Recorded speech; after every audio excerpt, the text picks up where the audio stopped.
Bismillahirrahmanirrahim. Assalamualaikum warahmatullahi wabarakatuh. Dan selamat sejahtera kepada semua murid tahun 4 yang cikgu kasihi sekalian. Apa khabar semua? Cikgu harap semua berada dalam keadaan yang sihat dan sentiasa hendaknya.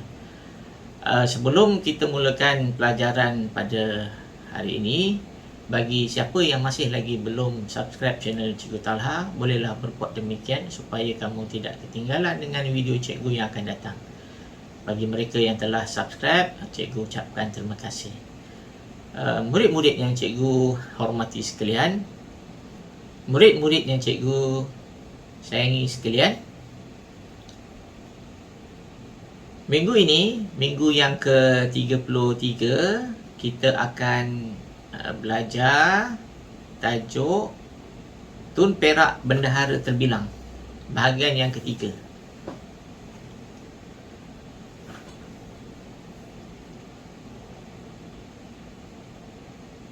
Unit yang ke-10. Standard pembelajaran pada minggu ini ialah K5.3.4, menggambarkan cara menyatakan penghargaan terhadap jasa dan sumbangan Tun Perak. K5.3.5 menjelaskan nilai kepimpinan Tun Perak yang boleh dicontohi. K5.3.6 menghuraikan kepentingan nilai taat setia kepada pemimpin.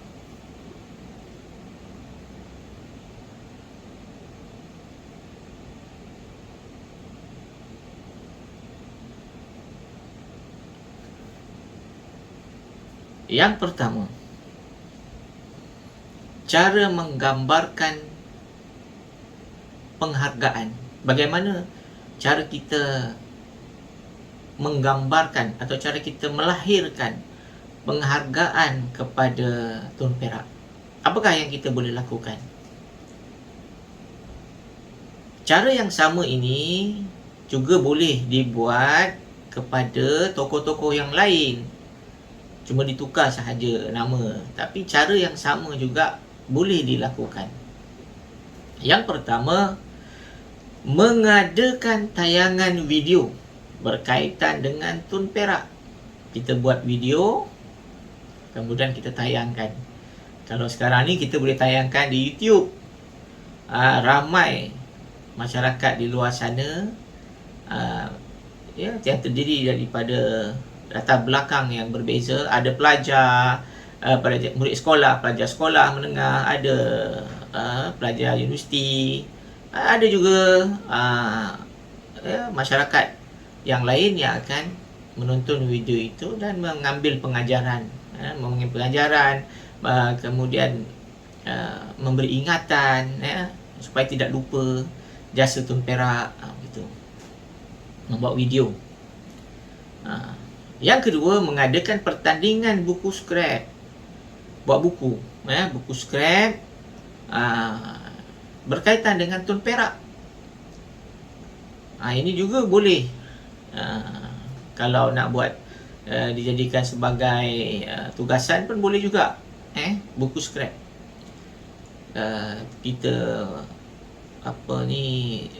Kita cari maklumat tentang Tun Perak daripada berbagai sumber, kemudian kita letakkan dekat buku tu. Kita boleh print, kita boleh tampal, kita boleh warna mengikut kreativiti kita. Yang ketiga, mengadakan pertandingan menulis esei berkaitan dengan Tun Perak. Kita kita cari penaja, kemudian kita promosi pertandingan, kita cari hadiah yang istimewa. Hadiah yang istimewa apa? Hadiah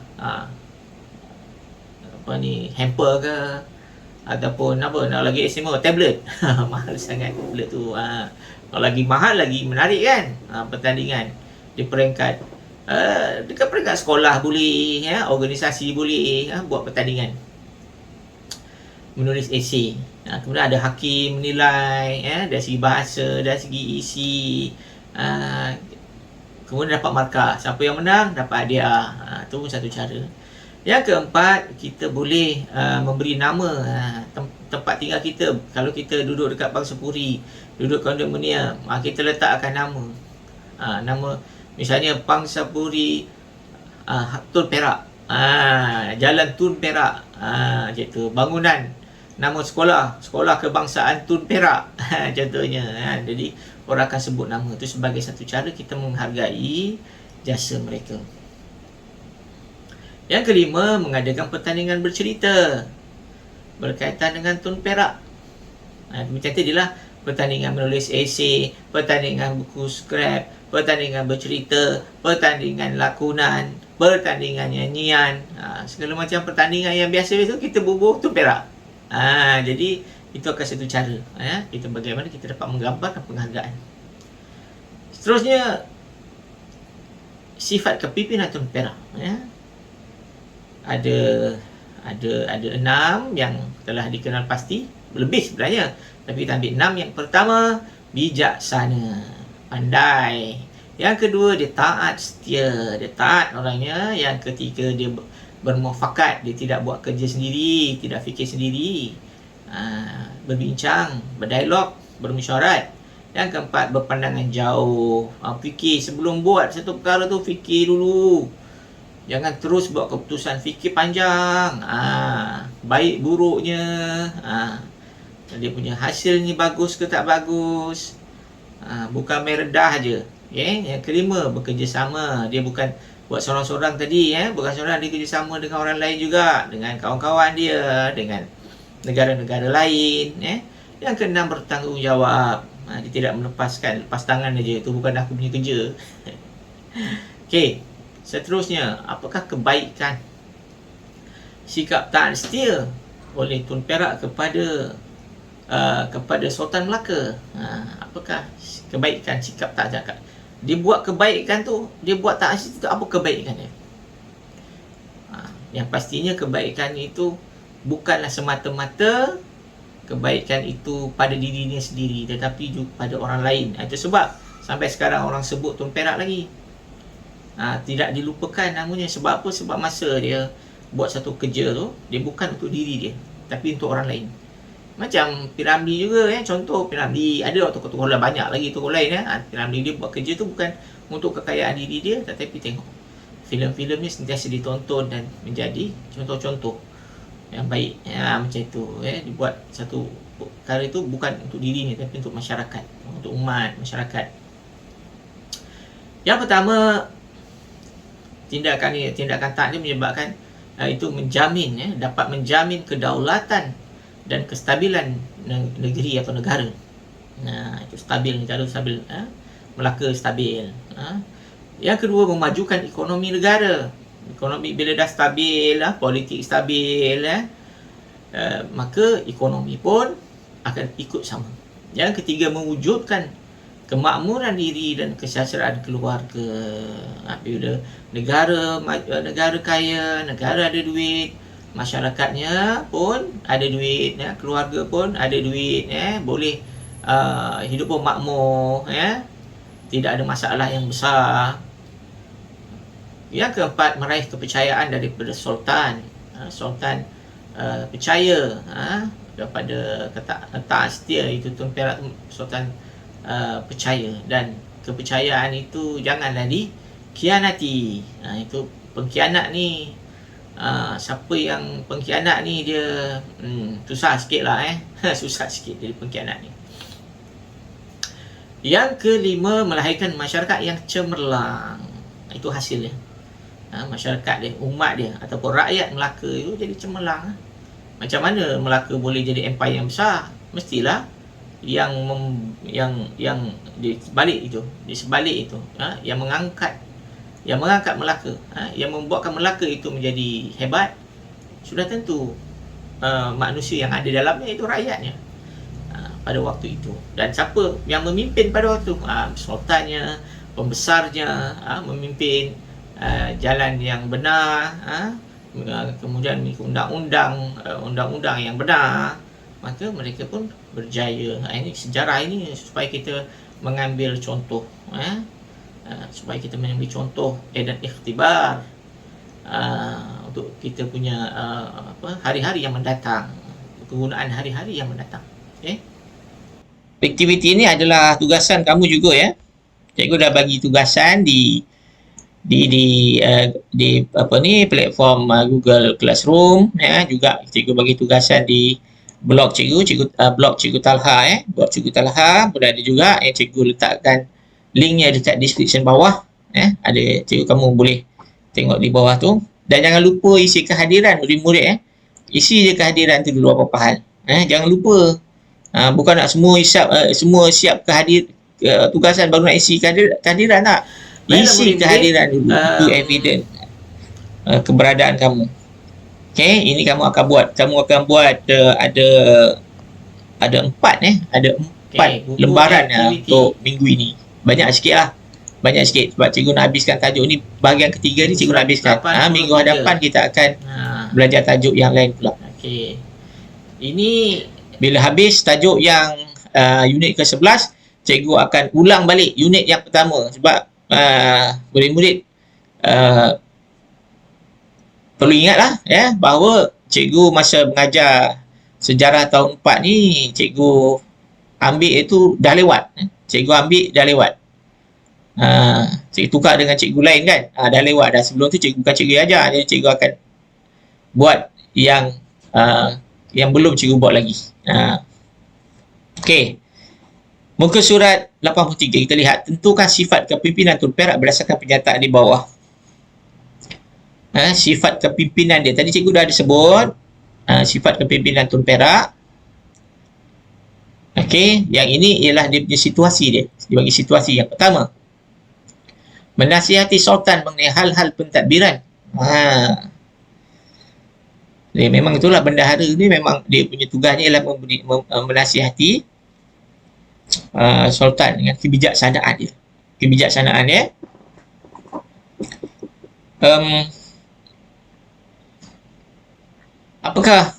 Apakah di sini sifatnya? Sifat dia apa? Kalau macam ni sifat. Sifat ni ialah cikgu tak tulis ya, cikgu terus sebut aja lah. Cikgu terus biarkan kita dapat jimatkan masa sebab ada 4 kan aktiviti, cikgu kena terangkan satu-satu. Jadi kalau tulis dia agak lambat sikit masa. Jadi cikgu cuma sebutkan saja. Dan kamu jangan risau, kamu boleh lihat dia jawapan yang cikgu sediakan di blog cikgu. Kamu buka blog cikgu kat bawah description, ada link tu, kamu tekan. Kat situ kamu akan pergi ke blog cikgu Talha. Dekat situ ada jawapannya. Kamu jangan bimbang yang itu, kamu cuma cuba fahamkan dan tengok wajah cikgu. Okey. Tadi mana? Menasihat Sultan mengenai hal-hal pentadbiran. Itu ialah sifat berwibawa. Berwibawa. Macam mana? Apa tu maksud berwibawa? Berwibawa ni, orang yang berwibawa ni, kalau dia ada sifat berwibawa, kalau kamu bercakap, orang akan dengar cakap kamu. Orang akan terima pendapat kamu. Bukanlah semua. Kadang-kadang kita manusia biasa ni memanglah ada kelemahan, ada kesilapan, tetapi adalah juga kata-kata kita tu didengar. Maknanya kita berwibawa lah. Tapi kalau tak dengar, langsung bila tahu idea tu daripada kamu je, tak payah. Tak ada wibawa lah macam tu. Jadi kita nak tengok, nak pilih ketua darjah pun macam tu. Pilih yang berwibawa. Siapa tengok? Kalau dia cakap tu kita dengar. Kalau dia tegur kita, murid-murid diam, duduk diam. Dia cakap sekali cakap aja, kamu pun duduk diam. Ada tak macam tu? Nanti kalau pilih ketua darjah, kamu tengok macam tu. Kalau ada tokoh-tokoh macam tu, dia tu ada kewibawaan tu, yang itu kamu bolehlah pelantik dia jadi ketua darjah. Menjalankan tugas pentadbiran ketika Sultan gering atau keluar negara. Ketika dia sakit, dia menjalankan pentadbirannya, menggantikan tempat Sultan. Sikap ni ialah sikap apa? Sikap amanah. Dia bagi tugas, dia buat tugas tu dengan baik, dengan amanah. Okey, nombor tiga, menyediakan berbagai kemudahan di pelabuhan Melaka demi kesenangan dan keselesaan pedagang. Dia membuat kebajikan. bila dia membuat kebajikan ni, itu satu sedekah. Itu satu sedekah. Pahala besar kalau siapa yang memberi sedekah. Sedekah ni dia bukan memberi barang saja.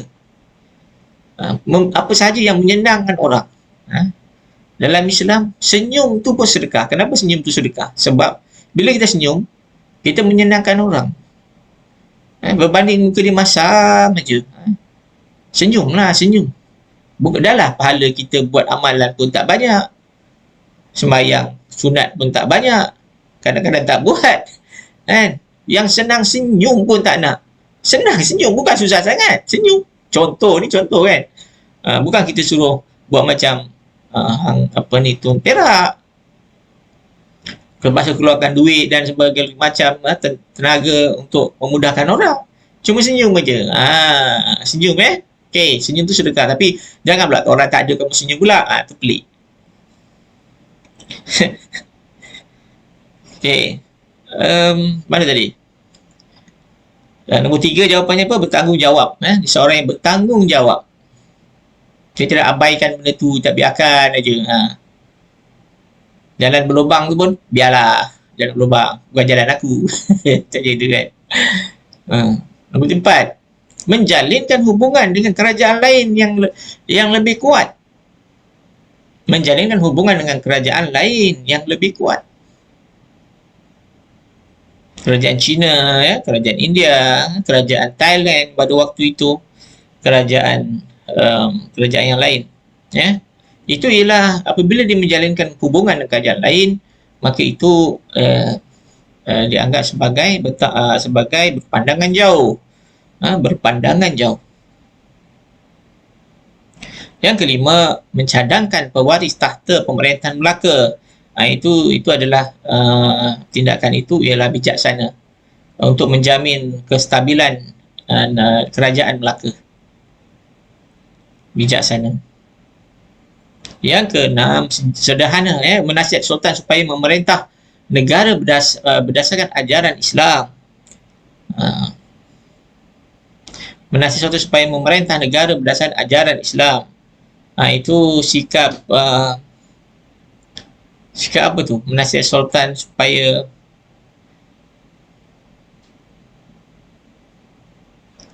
kat sini jawapannya ialah sederhana. Ataupun rendah hati. Rendah hati.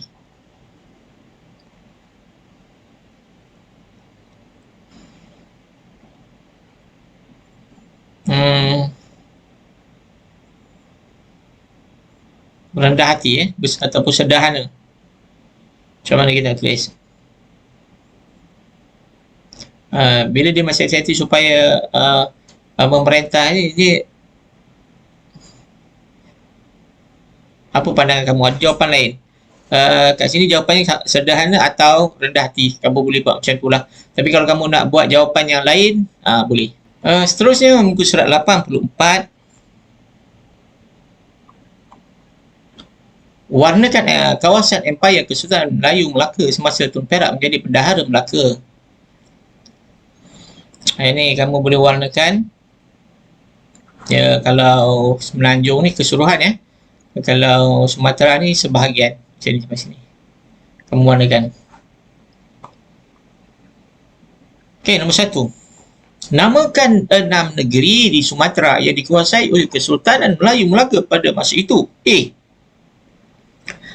Aru. A-R-U. B. Rokan. C. Siak. D. Kampa. E. Indragiri. F. Jambi. Kamu tulislah. Jawapannya ada. Nombor 2. Pada pendapat anda, apakah faktor yang menentukan kejayaan Kesultanan Melayu Melaka dalam usaha perluasan empayar? Apakah faktor kemajuannya? Pada pendapat anda. Pertama, pemimpin yang berwibawa.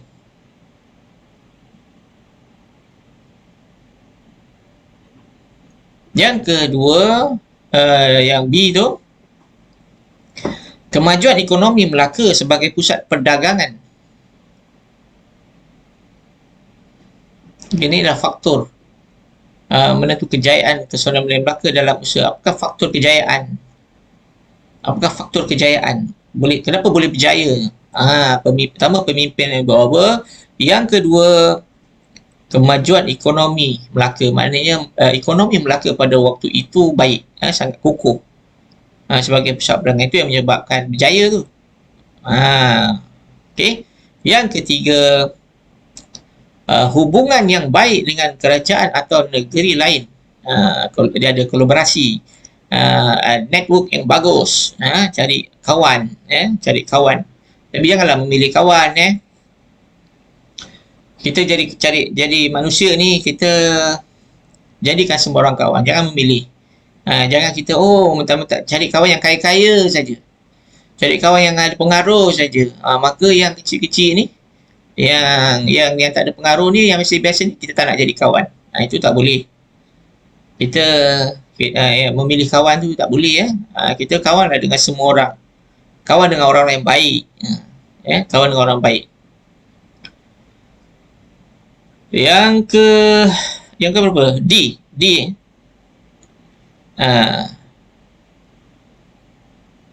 Kekuatan ketenteraan dan teknik ketenteraan yang berkesan. Dia ada strategi peperangan tu. Dia ada kebijaksanaan. Pengalaman berperang digunakan, keberanian. Tapi ini lebih kurang pada teknik, strategi peperangan, kebijaksanaan. E. Sokongan padu rakyat terhadap sultan dan pembesar. Tidak ada yang khianat. Tidak ada yang nak lawan-lawan. Mentaati pemerintah. Pemerintah ni, murid-murid yang cikgu kasih sekalian, cikgu masukkanlah nilai-nilai sekali dalam pelajaran ni, semoga memberi manfaat kepada kita. Nanti amalkan yang ini. Pemerintah dalam Islam, kita kena taat kepada pemerintah, selagi mana mereka tidak menyuruh kita melakukan sesuatu yang buruk, yang mungkar, yang tak baik. Kita kena taat kepada pemerintah. Kadang-kadang arahan mereka itu kita tidak suka, tapi kita hendaklah banyak bersabar. Banyak bersabar. Ada cara bagaimana kita nak menegur pemerintah. Ada cara dia. Tapi bukan dengan cara konfrontasi ataupun berlawan dengan pemerintah, tidak. Itu nanti dia tidak memberi kebaikan kepada kita dan juga kepada orang lain.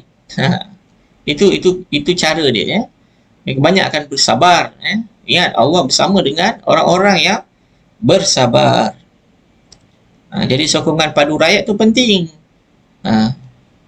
Okey. Macam sekolah kita kan, untuk mencapai supaya sekolah menjadi sekolah yang berwibawa, sekolah yang terkenal, yang banyak melahirkan murid-murid yang berjaya, murid-murid yang murid-murid yang berkebolehan. Itu kita perlukan kita boleh samakanlah dengan macam kerajaan juga. Macam kerajaan, murid-murid kena taat dari guru-guru pula kena taat kepada pentadbir. Macam tu, dia kena ikut, barulah kuat. Sokongan daripada bawahan itu menyebabkan institusi itu jadi besar, jadi kuat. Itu penting. Itu sebab kita belajar sejarah, murid-murid. Seterusnya tadi E dah. Yang F, kejayaan usaha penyebaran agama Islam. Kejayaan usaha penyebaran agama Islam. Sebab rakyat kena jiwa mereka kena kuat. Nak kuatkan fizikal, dalaman pun kena kuat, semangat kena kuat, dan dia juga perlu mendapat bantuan daripada Allah Subhanahu Wa Taala. Kena dapat bantuan. Kadang-kadang mereka lemah tapi Allah Ta'ala bantu dengan berbagai cara. Kadang-kadang cara tu dalam bentuk idea, buah fikiran macam mana nak melawan orang. Kadang-kadang kita tak kuat tapi dibantu, ada bantuan, kerana kita menjadi umat, menjadi menjadi hamba yang bertakwa. Okey.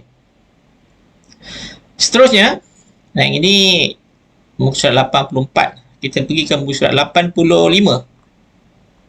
Muka surat 85, tengok penyataan, Tun Perak terkenal dengan sikap taat setia yang tidak berbelah bahagi terhadap Sultan Melaka. Itu memang dia terkenal memang taat setia. Berdasarkan peristiwa tersebut, jawab soalan-soalan berikut. Jelaskan dua peristiwa yang dapat membuktikan kebenaran pernyataan di atas. Ada tak peristiwa yang menunjukkan, evident, yang menunjukkan Tun Perak ni dia seorang yang taat setia.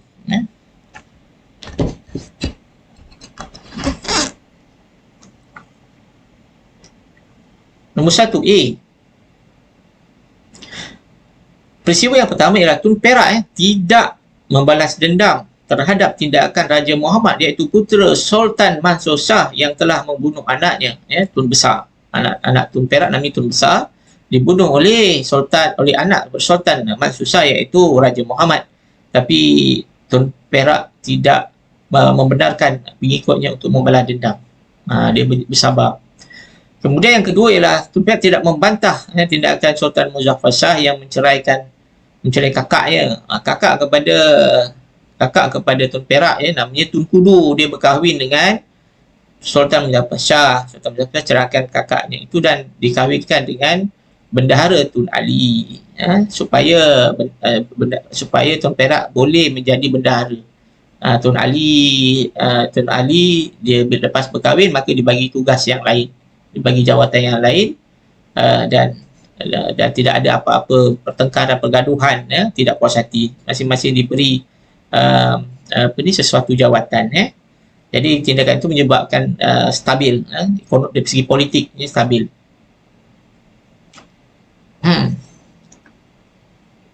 Kemudian itu satu bukti menunjukkan Perak ni seorang yang setia. Yang kedua, pada pendapat anda, pada kamu, apakah kepentingan tindakan tersebut terhadap Kesultanan Melaka? Apa kesannya setelah dia berulang-ulang? Apa kesan dia? A, B, C, D, F. Cikgu terus sebutkan. Mengelakkan perpecahan dalam kalangan pembesar dan pengikut. Kalau misalnya dipecat ni Tun Ali, dinaikkan pula Tun Perak, nanti pengikut Tun Ali marah. Jadi elakkan perpecahan. Yang kedua, mengekalkan perpaduan rakyat Melaka. Jadi bila tak berpecah, maka bersatu padu. Yang ketiga, mengukuhkan kuasa dan pengaruh Sultan Melaka, dan bila tidak berpecah, menjadi kuat, maka kedudukan Sultan menjadi kukuh, kuat. Yang keempat, mengekalkan kedaulatan dan keamanan Kesultanan Melayu Melaka. Maknanya kedaulatannya akan jadi kuat juga, dan keamanan akan berterusan, berpanjangan.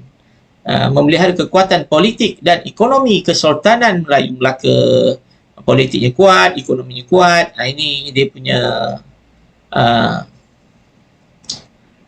dia punya cabang-cabang ataupun yang lain part-part yang lain yang menjadi kuat. Bukan satu je, ekonominya, politiknya, pendidikannya.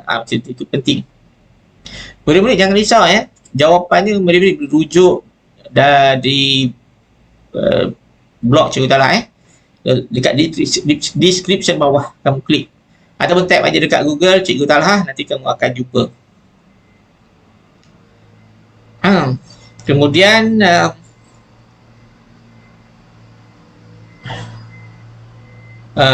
E tadi, memelihara kekuatan politik dan ekonomi Kesultanan Melayu Melaka.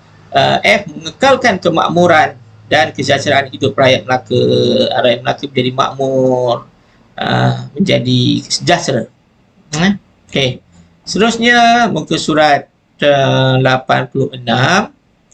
Jawab soalan di bawah tentang kehebatan Tun Perak, Bendahara Melaka. Terangkan tindakan yang telah diambil oleh Tun Perak bagi meningkatkan kecekapan kerajaan Melaka. Apa yang dibuat? Dia berulang. Tak apa, kita buat ini untuk mengukuhkan pemahaman kita. Dia tu je, benda kat pusing-pusing. Menasihati Sultan dalam hal-hal pentadbiran. Pentadbiran. Kemudian membantu Sultan mengubah dasar kerajaan. Mengubah dasar-dasar kerajaan. Apa contohnya? Contohnya kerajaan pada waktu itu menggunakan undang-undang Islam dalam pentadbiran. Itu bukannya mudah, dan Tun Perak telah buat itu, telah diubah menggunakan undang-undang Islam.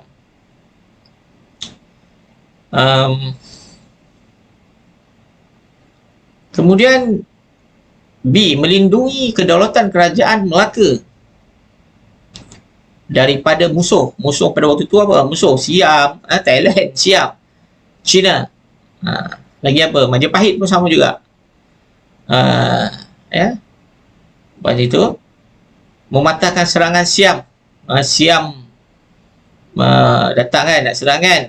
Kemudian menjalinkan hubungan diplomatik dengan China. China tak ada serang, tapi kita terus buat hubungan sebab China datang berniaga dekat ni, India, Arab, dia berniaga dekat Melaka. Jadi mereka bukan nak datang nak berperang, bergaduh berkelahi tak. Mereka pun nak kemakmuran juga. Jadi dia hantar.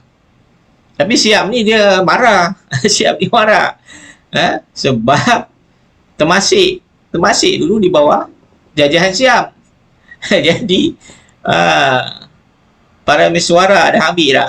Tu yang bermula kat situ dia berkelahi. Tapi lama-lama okey, nak berbaik-baik. Kemudian yang mana? Mengelak. Okey, itu dah nombor C, bahagian C satu C lah. Mengelakkan masalah perebutan takhta kerajaan. Mengelakkan masalah perebutan takhta, apa yang dibuat? Iaitu dengan cara mencadangkan calon pengganti sultan yang sesuai. Jadi sebab Tun Perak ni berwibawa, kata-katanya didengari oleh sultan dan juga didengari oleh rakyat dan pembesar-pembesar lain. Jadi bila dia cakap, orang dengar. Masalahnya bila dia cakap orang tak dengar, itu yang jadi perbalahan. Tapi kalau dia ada wibawa, maka orang akan dengar. Jadi benda tu selesai. Terima aja. Apa yang difikirkan oleh Tun Perak itu baik untuk Melaka, mereka kata begitu kan. Jadi ada kebenarannya. Kemudian tadi mengelakkan, menjaga kebijakan pedagang di pelabuhan Melaka. Apa yang dibuat? Kebajikan peniaga-peniaga di pelabuhan Melaka. Yang pertama, menyediakan kemudahan gudang dan rumah tumpangan untuk pedagang. Bila mereka datang ni naik kapal besar lah, kapal layar. Bila sampai, mereka dah kapal tu dah penat dah, tuhuyung ayam, kucing dekat dia kan, mabuk lah dia kan. Jadi bila dia masuk naik ke darat, mereka nak berehat, nak tidur sedap. Mereka ada hotel kat situ, rumah tumpangan. Dulu mungkin tak ada hotel lah, tapi ada rumah untuk mereka, pedagang-pedagang tu berehat. Kemudian bila mereka nak berniaga, kenalah turunkan barang daripada kapal. Jadi mereka perlukan tempat. Jadi tempat tu disediakan. Maknanya rumah untuk barang disediakan, rumah untuk pedagang pun disediakan. Itu namanya menjaga kebijakan, dia bertanggungjawab. Itu yang menjadi kemakmur tu, tambah maju perniagaan di Pelabuhan Melaka. Kemudian menyediakan penempatan untuk pedagang asing. Tadi rumah tumpangan, menyediakan penempatan. Kalau macam rumah tumpangan ni, dia macam hotel lah kan, macam homestay sementara. Tapi ini penempatan. Kalau dah penempatan tu dah kalau dah penempatan tu, maknanya satu kawasan tu pedagang ada yang campur, mungkin ada yang campur-campur. Mungkin pedagang Cina satu penempatan, kemudian pedagang Arab satu penempatan. Jadi itu yang jadi kita ada masyarakat Baban dan Nyonya. Sebab mereka dah duduk sini sementara, tapi seronok pula duduk kat sini. Seronok. Beranak pinak pula. Ada yang kahwin dengan orang tempatan. Jadi bercampur-campur. Jadi itulah jadi sekarang ni kan. Ada yang kacukkan. Semua ada hikmah. Menjaga pelabuhan ini yang 3 kan. Okay, yang ke I, mengelakkan perpecahan rakyat Melaka. Perpecahan. Bagaimana cara untuk mengelakkan perpecahan rakyat Melaka? Yang pertama, dengan tidak membalas dendam terhadap tindakan putera Sultan Mansur Shah yang membunuh anaknya. Dia tidak membalas dendam. Dia bersabar. Bersabar tapi merancang strategi lah. Bukan bersabar membuta gitu, tak ada buat apa-apa. Tidak membalas dendam, jadi itu menyebabkan dapat mengelakkan perpecahan. Yang seterusnya, nombor 2, tidak membantah tindakan Sultan Muzaffar Shah yang menceraikan kakaknya untuk berkahwin dengan Datuk Ali. Itu pun tadi kita dah, ini ulangan. Tidak membantah, tidak melawan, menceraikan kakak dia untuk kebaikan. Tidak. Okey, jangan risau, jawapan ada dalam blog cikgu. Yang kedua, 2A. Sifat berikut selalu dimiliki oleh pemimpin sebuah negara, mengutamakan kepentingan rakyat dan negara melebihi kepentingan sendiri. Apa kepentingan sifat tersebut dalam usaha mewujudkan sebuah negara yang maju? Ini rumusan. 2A, iaitu kita melaksanakan atau membuat semua tugas yang dipertanggungjawabkan, yang diamanahkan kepada kita dengan jujur, dengan adil, dengan amanah. Kita buat kerja kita dengan betul. Tugas yang disuruh, yang ditugaskan kita tu kita buat dengan betul, dengan baik. Kemudian 2B, mengubah dasar kerajaan yang dapat memanfaatkan rakyat dan negara. Undang-undang tu penting. Dan undang-undang ini yang dibuat pada waktu itu ialah untuk menjaga kebajikan rakyat dari pelbagai aspek. Bukan semata-mata aspek ekonomi. Bukan nak bagi rakyat duit, rakyat kemakmuran, kemewahan. Tapi juga dibagi rakyat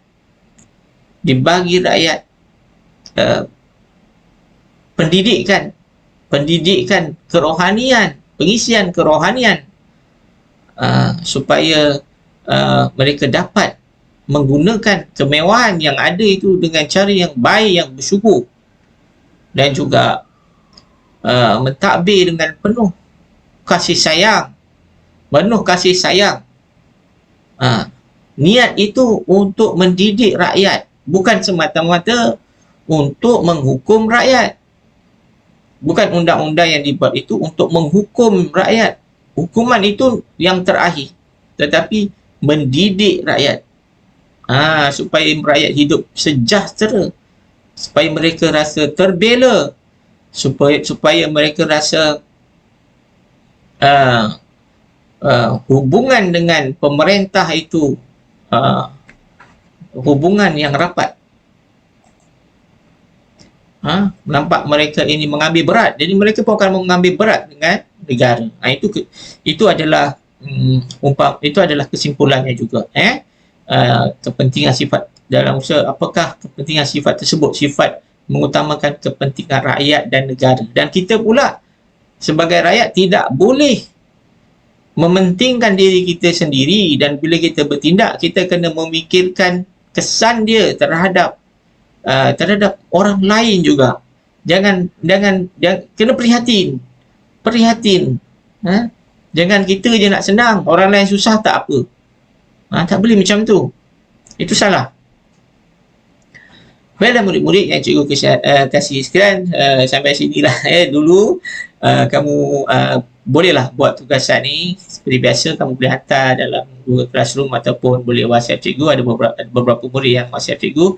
Boleh juga, tak ada masalah. Juga boleh kamu buat dalam buku, dan nanti bila bersemuka boleh hantar kepada cikgu mana yang mudah bagi kamu. Yang penting ialah kamu buat tugasan yang diberi, jangan tertekan, cari jalan, buat perlahan-lahan, jangan tak buat langsung, bersyukur, jangan tak buat langsung, buat juga.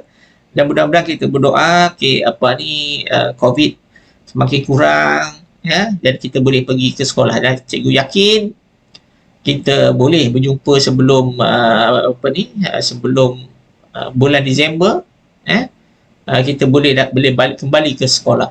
Mudah-mudahan ni doa cikgu buat andai cikgu pun tak tahu ya. Kita boleh berjumpa lagi dan bersemuka. Mesti tak sabar kan nak jumpa dengan cikgu kan. Okey, baiklah murid-murid, sampai sini dulu pengajian cikgu pada kali ini. Yang masih belum lagi subscribe channel ini, bolehlah berbuat demikian sebagai tanda sokongan kepada cikgu. Baik, sekian. Terima kasih. Assalamualaikum warahmatullahi wabarakatuh.